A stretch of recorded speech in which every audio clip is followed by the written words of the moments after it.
In the lion's den. A stone was brought and placed over the mouth of the den. A stone it was to keep me inside, to awaken my fears, such hopelessness. And there they stood, 3 heads, beds of fur and quiet paws. Their eyes were glass and moist, their rib cages jabbing the golden skin. I am only a man and do best what men do most, fear and loathe and hide. Jaws opened one by one, breath filled with saliva, sour taste of unkept shadows lurking from angular shut teeth, tongues dangling with strawberry insides. What I smelled most, their hunger, staunching of despair and something gray. I want to open my mouth and tell them something, anything, speak as if I have any authority upon myself. What they smell at once, the dissipating scent of something cold and adorned, gathering itself into small pockets of glossy sweat, liquids flowing as if I was an animal, and I am. It is not my doubt or dread coating my skin, suddenly inviting, and the flesh a hint of raspberry that overwhelms. It is a veil, thin-threaded, swirling, filling empty corners and the naked spaces between their paws as they saunter slowly, dust unfettered under the soft touch. And suddenly, there I am, my fingers uncrossing under layers of fur, a tingling sensation, a mixture of warmth and the wet aftermath of a familiar lick. Where I am, it is home, in the lion's den. Thank you for reading, Mahtem, your poem In the Lion's Den. I noticed the speaker of this poem identifies himself as a man, making it more of an obvious persona poem. Mm-hmm. I was wondering, why did you choose to inhabit this perspective? And is there a particular man that you modeled the speaker on? For example, Androcles from the folktale of the thorn in the lion's paw, or St. Jerome? Oh, that's interesting. I actually, when I wrote this poem, I was inspired by a Bible story of Daniel, who who's thrown in a cave with 3 lions, and he was being punished, but he actually ended up surviving. And there are a lot of miracles, obviously, in a lot of Bible stories, but this specifically interested me because there is no explanation of the miracle, or there's no explanation why he survived. And the lion, usually in the Bible in general, is used as a negative figure. He's used to symbolize evil or the devil, or the lion roaming is the symbol of the devil. So, but in this case, it was used as a positive, and there's no explanation.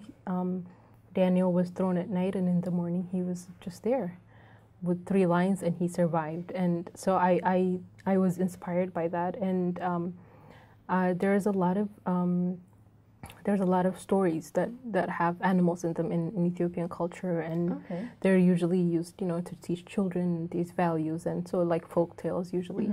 But this, I thought, this goes much deeper than that. This is a whole different realm, and I thought about what it takes for a person to survive such things, not just literally, but also metaphorically and figuratively, like to go, it says, in the mouth of the den, right? So yes. Oh yeah, I thought that was a really beautiful phrase too. So yeah. Oh, yeah, okay. I did. I thought it was a very strong opening for the poem, because the mouth of the den, it already sounds ominous. Yes, exactly. Yeah. So it was inspired by, so that why it became a man. And I think there's a certain kind of freedom that you can exercise when you are liberated from your own notion of yourself. So if I'm writing as a speaker, and if I'm not me as a speaker per se, if I'm not Mahtem, if I'm not a female, if I'm not my age or whatever it is, then there's a certain freedom you can exercise